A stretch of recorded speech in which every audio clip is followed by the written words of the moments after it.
the #1 Costa Rica real estate and investment podcast, bringing you experts from all over Costa Rica.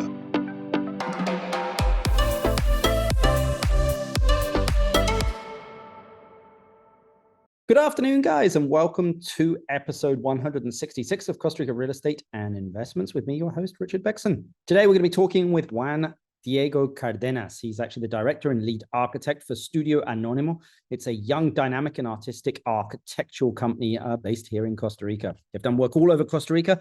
I've been watching them for a while, always been impressed, and now we actually have the pleasure of working with them on a few projects. So I thought I'd get Juan Diego on just to kind of talk about, what's happening in the world of architecture and design here in Costa Rica and just get his viewpoint and advice when it comes to building, developing, and investing here in Costa Rica. So remember, guys, if you'd like to reach out to us for anything, you can. info@investingcostarica.com. That's info@investingcostarica.com. It can be anything. It doesn't matter what you're looking to do here in Costa Rica. We've probably done it or know someone that can actually help you. Don't be shy. Feel free to reach out to us. Again, info@investingcostarica.com. Let's get straight into the podcast. Good afternoon, Juan Diego. How are you doing? Great. How are you, Richard? Very, very good. I appreciate you joining us here on the podcast to talk about all things design and architecture here in Costa Rica. Yeah, great. Really excited to be here, and thank you for the opportunity. Not at all. Not at all. It's always great to see, I would say, young, dynamic people, with their businesses as they start to grow and kind of getting their message out there of who they are, and see if we can put you in front of a few more people. Oh, that's great, man. Yeah. Awesome. Well, my first question I always like to ask Juan Diego is just get an idea of kind of what you're seeing on your side. I mean, post-pandemic, things were a little crazy. Now, world economies are somewhat stalled. There's been talk of a recession. I know that some countries in Europe are in recession, but I mean, how has that impacted your workload? Are you on an upward trend? Is it pretty steady? Have you seen a little bit of a decline? What are you seeing? Well, actually, yeah. I mean, 2020 was a really difficult year for everyone. And on my side, I had a lot of projects during 2019 and during the first part of 2020, we got canceled, paused. So we had some projects that get us through the year. And during 2021 and 2022, we had a lot of new projects. I think that people felt like Costa Rica was a good place to live and to invest in. And during this year, it's basically really similar to the last year. But the difference is that, we have a lot of projects compared to last year, maybe not the same amount of projects in volume, but we have bigger projects this year. So yeah, we still have a lot of work. Our team has doubled since 2020. So that's great news for us. And yeah, this year has been, we have been working a lot. And as I mentioned, bigger projects, more difficult projects, but as well, we're really excited to design new projects with different programs and stuff. If you were to predict what's going to happen in 2024 for your business, how would you compare it to the last couple of years? Do you think you will see a bit of a slowdown? Do you think that it's, you're going to pick up? I mean, if you were to predict how many projects, like the volume of projects that you'll be having in 2024, what do you think that it's going to look like? Well, personally, I believe that there's been a lot of growing in the real estate market during these years. So probably I would say that it will slow down. But again, you never know. Guanacaste and Punta Arenas, it's really different from San Jose. Yeah. So yeah, I believe that the investments will keep going on the coast area of Costa Rica. And I've heard from a lot of colleagues and friends that there are going to be big projects, especially in Guanacaste, like big developments. And those projects will take, I don't know, from 5 to 10 years to be built. So, if I see it from that point of view, I believe that we're going to have a lot of projects as well during the next few years. Yeah, it's going to be interesting what the next few years holds for Costa Rica. I mean, it's kind of going against everything. When we see, rampant inflation in other countries and interest rates rising, we're here in Costa Rica, inflation is somewhat under control, lowering interest rates, the Costa Rican colon gaining, like it's kind of its own like Garden of Eden, compared to the rest of the Yeah. world. And that's where I get a little bit confused when I'm like, okay, what's the future going to look like when we have all of this money pouring into this country, of like, Costa Rica just seems to be bucking the trend that we typically have here. So like it could go completely the other way, like where there is a slowdown elsewhere, Costa Rica continue, especially as people aren't looking at Asia, they aren't looking so much at Europe, everything kind of comes down south, and Costa Rica is just really that island out there. Yeah, exactly. Yeah, it's really interesting, that now that you mentioned the colon, I mean, from 1 year, it's been like completely different currency, for me at least. Yeah. Yeah, because I mean, look, we may earn in dollars, but we have to buy stuff in colones. So, exactly. Where, a year ago, a dollar bought, nearly 600 colones, actually it was up at 680, if I'm correct. Yeah, almost 700. Yeah. Today we're at 540, which is just unheard of. I've never seen that swing before. Yeah, it's crazy. In 1 year only. Exactly. Well, let's jump into design a little bit. And just what are some of the mistakes that you think that people make or that you've seen when designing a home in Costa Rica? Well, I believe that designing a home in Costa Rica is really different from any part in the world. And I would say that not considering the context is like the first mistake that people tend to do, meaning topography, sunlight, rainwater, drainage, what else, views and stuff like that. I mean, it's really important to adapt the architecture to the context and not the other way around. I believe that would be like the first thing that people tend to, to make mistakes in. We in Studio Anónimo, we believe in it's like our motto, which means embrace context. So that's like the thing that we love to do. We love to visit the properties. We love to stay there and just, feel a little bit how the atmosphere is. And of course, all the technical parts like topography, as I mentioned before, the seasons, the weather. We like to analyze all that so we can really understand the context. And beginning from that point, we start our design. Other mistakes could be not choosing the right materials for the tropics. I mean, during the rainy season, all the buildings tend to, they get hit pretty hard with the humidity and all the rain and stuff like that. But I believe that Costa Rica has some great opportunities for design because most of the year our weather is beautiful and super cool. I really love the rainy season. It's lush green everywhere. Yeah, I mean, I love it. I love to sit in a terrace and enjoy a cup of coffee, completely covered, of course. But yeah, I mean, there's great opportunities. And the first thing that you should look at is the context and how you can integrate the architecture to the site. Yeah, I mean, I completely agree. I mean, that bioclimatic kind of design that, Costa Rica, like it's really heavy here because, everything is just extremes here. Our sun is an extreme, our humidity is an extreme, our rain is an extreme, and like, so you have this cold rain coming down and then, 30 minutes later, the sun beams out, dries it all up, it gets humid. So, you have this contraction expansion, which, in woods and metals and stuff, makes it very interesting, put it that way, when it comes to building. Yeah, exactly. And the contrast that we have during seasons, it's like a way of choosing materials as well. I mean, if you like to have, I don't know, like a dark architecture that creates a really cool contrast with greenery, then you work with that. But you have to think about the dry season as well. So yeah, it's all part of the same ecosystem. Well, I mean, like take Guanacaste. I mean, it's green at the moment, but like come December, it's going to all be brown and there's no leaves on the trees. So that that black contrast with brown might not look so great. Exactly. Yeah, correct. So yeah. Yeah. I mean, what tendencies are you guys starting to see, or are you implementing in your design when it comes to Costa Rica? Because there are always trends, but like, what are the things that you guys are trending towards?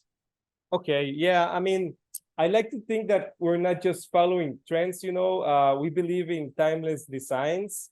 But I must say that right now, I'm looking at some interesting trends because people are thinking a lot of in wellness, biophilic design, greenery, landscape. So if that's the trend, I'm really happy that is, because we as architects need to really, really create an experience that enhances the way that you live. So I believe that those trends are great. And also in our firm, we try to follow some traditional Costa Rican architecture ideas like the central garden, external corridors, the use of big overhanging roofs.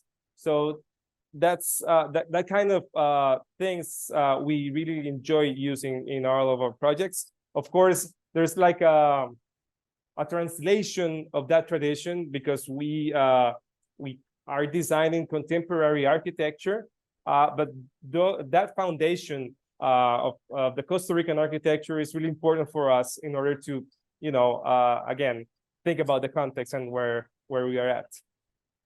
Do you think the contemporary design is here to stay, Juan Diego? Or do you think that, like fashion, it will come and go? Like, I think we probably saw it in probably the 70s and 80s, and then we moved to kind of more of like a, Spanish colonial hacienda style kind of design. And now we're back in kind of more of that modern design. Do you think it's here to stay a little bit further, or do you think that we'll also see a change as well? Well, I think it will stay a little bit further, especially because, as you mentioned, the contemporary design is really based on the modernism movement back in the 20s, 50s. Yeah. So yeah, it's like a interpretation of that language as well. But I believe it will, or we're gonna start seeing a lot of hybrid between contemporary, tropical, boho design, industrial. So I think that's great. At the end, right now you can't define exactly if a house is completely contemporary or modern or this and that. There's a lot of ideas going on, and it depends on the architect and how he handles all those ideas in one project. So I believe that, yeah, exactly. Mm-hmm. Yeah, we've seen quite a bit of contrast between that kind of modern, I would say, colonial style, kind of that Tulum, style kind of coming in here. Not as strong here in Costa Rica as it is in some other countries, but we're starting to definitely, I mean, in Osada, there's definitely, quite a bit of it, but we're definitely starting to see it kind of creep in here. Exactly. Yeah. I believe that, I mean, the best thing that could happen is like a language coming from Costa Rica, that of course we're going to be using different ideas from other tendencies or another, languages of architecture around the world. But if that reinterpretates here in Costa Rica, I believe that we can create our own language, and it could be a reference around the world. Yeah, I just really love the Costa Rican colonial haciendas, especially out in Guanacaste, where you have these huge plains and you have this, again, the internal garden and everything kind of built around it. I mean, it's pretty cool. Exactly. Yeah, I really love it too. Wow. I mean, when you guys, I mean, you mentioned there about the context and the setting it's in. I mean, when designing a home, say in, Guanacaste, northern Guanacaste, and designing a home in the southern zone, whether that's Osa or Vita area, like, how does that design differ for you guys? Yeah, I mean, that's a really good question, especially because, Costa Rica is a really small country, but we have a lot of contrast in the same province regarding, weather, landscape, soil conditions. It's really, really different. In Guanacaste, there's, you could have cold weather, dry forest, tropical forest, rainy forest as well. So, I mean, there's a lot of variations. So if I compare, I don't know, let's say Avellanas and Ojochal, it basically circulates around the idea of the seasons, right? in Avellanas, you have very, very drastic changes between dry and rainy season. So the landscape varies a lot. So I think that if you're going to be designing Avellanas, you need to consider that. You need to think about the change of seasons, and I mean, use it in your favor, right? Not against you, because it's beautiful. I mean, you could create something that looks really interesting during the rainy season, and during the dry season, it will be more exposed. So you need to think about the overhangs. You need to think about how the light will hit during the dry season. It will be really, really different from the rainy season, where you will have probably more shade of the trees on the ground and stuff like that. In Ojochal, I believe that there's like a longer greenery stage. You know, you will have more green vegetation during the whole year, especially because I mean, it's the same as Guanacaste. In Punta Arenas, you have, I mean, really close to Ojochal, you have Corcovado, which is one of the most amazing parks that we have here in Costa Rica. And there's a lot of fauna, and there's a lot of, you know, a lot of interesting vegetation there. And I mean, you can see a lot of things going on there. And Ojochal, it's really close to that area. So you have like a really impact on how the landscape looks. So I believe that in Ojochal, you need to consider that you're going to be having a lot of nice landscape during the whole year, and that's a great advantage. You know, it's really different from Guanacaste in that term. Well, I mean, I think you said it there that, like, again, like you may have, let's just take, you know, around the Avellanas area, that like during the green season here, you might have a lot of shade because of the trees, etc. But then from December all the way through to like May, even sometimes June, you know, that you don't have that coverage from the sun. Exactly. So you just, you know, longer overhangs, you know, and the sun is stronger. Like it's just drier that period of time as well. Exactly. But in Ojochal, you have more humidity, so you need to think about, correct, you know, the cross ventilation in your projects, and you need to think that you have some humid areas that you need to avoid, and the materials, I mean, will age differently than Guanacaste. So it's a matter of, you know, how far do you want to go in the design? I mean, if you want to think like in long term or short term, that will impact on how you project your projects and how you design everything and how you choose your materials and stuff like that. Yeah. I mean, people are always looking, of course, for the most affordable ways to build in Costa Rica. And I think there are some options out there, but what are some of the stuff that you guys have seen where you're like, wow, that was a lot more affordable than we thought? Or if you have a client that's budget conscious, that you can use that to their advantage to help them? Well, I would say that a good affordable way to build here in Costa Rica would be to use mostly exposed and raw materials, like, you know, cinder blocks, steel frames. What else? I think that exposed concrete, steel. And you need to think that, I mean, when you're building, it could be more affordable to use cheap materials right now. But at the long term, you'll be changing the materials. You're going to have a lot of maintenance. So I would say that an affordable way would be a balance between how much you spend right now and how much that investment will remain, you know, without a lot of maintenance during the next years of the construction. So it's kind of a balance. Yeah. Yeah, it's just interesting that you say that, you know, and I think that that's a question of like, look, sometimes it's better to invest a little bit more so that in 10 years, your house still looks, you know, it's been maintained very well. Exactly. Yeah. You know, especially in some of the climates that we have here, you know, I mean, I always say that the forest wants it back, you know, Costa Rica wants it back, and it's constantly encroaching, like trying to take it back. So yeah, it's a good way of looking at it. Yeah. Well, I mean, a lot of people, you know, are definitely now looking to go off grid. You know, I think the one thing that people need to understand is that like 99% of electricity in Costa Rica comes from renewable sources anyway, whether that's hydro or thermal, you know, or wind. You know, so yes, you can have solar systems here in Costa Rica, but, you know, you guys have worked, extensively with it. What should they understand about it? And is it worth doing? Well, I think that, as you mentioned, yeah, Costa Rica is like an example of renewable energy.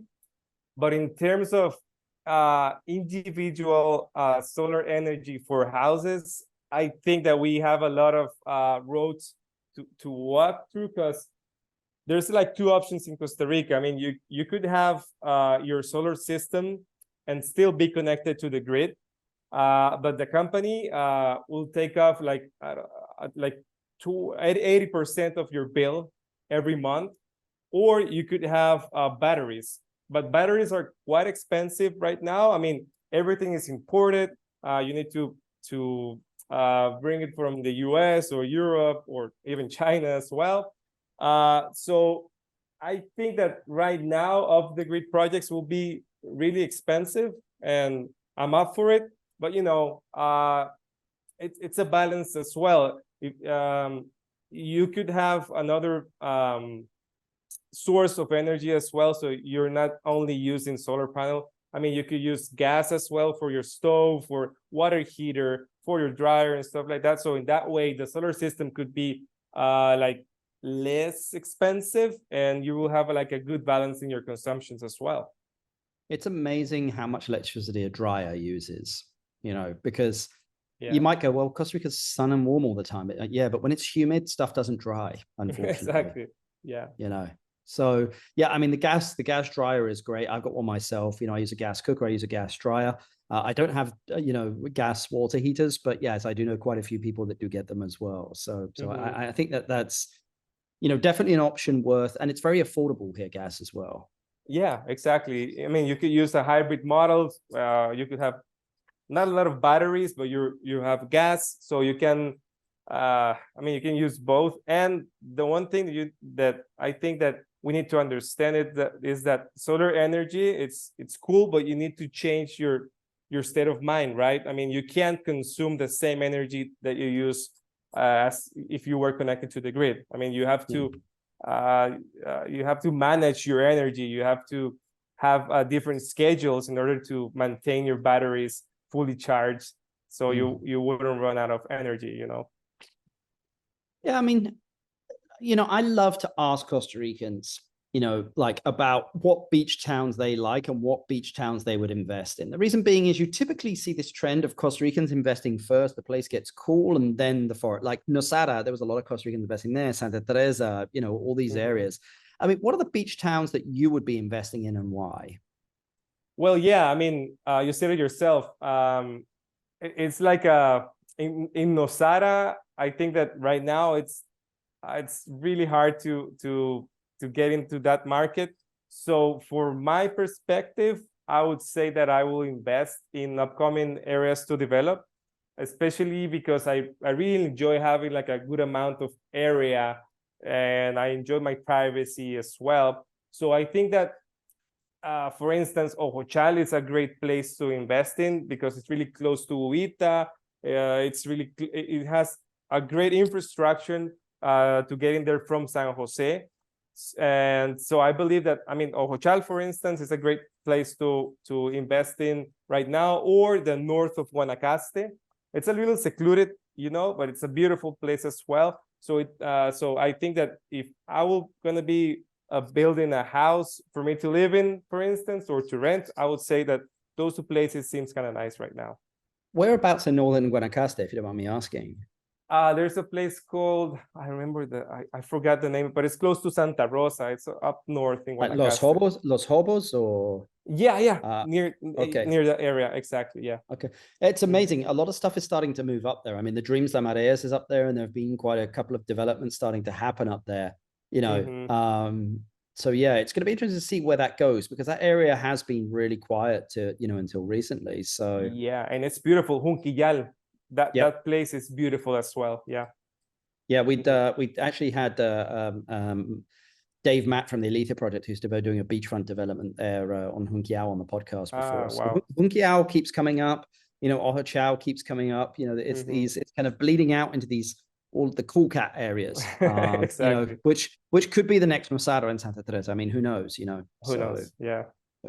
Yeah. Well, Juan Diego, my last question for you, which I'd love to ask everyone, if you inherited $500,000 and you had to invest it into a business or into real estate in Costa Rica, what would you invest it in and why? Well, I will try to diversify that amount of money. Probably I will invest some in passive income, just to be safe with that investment.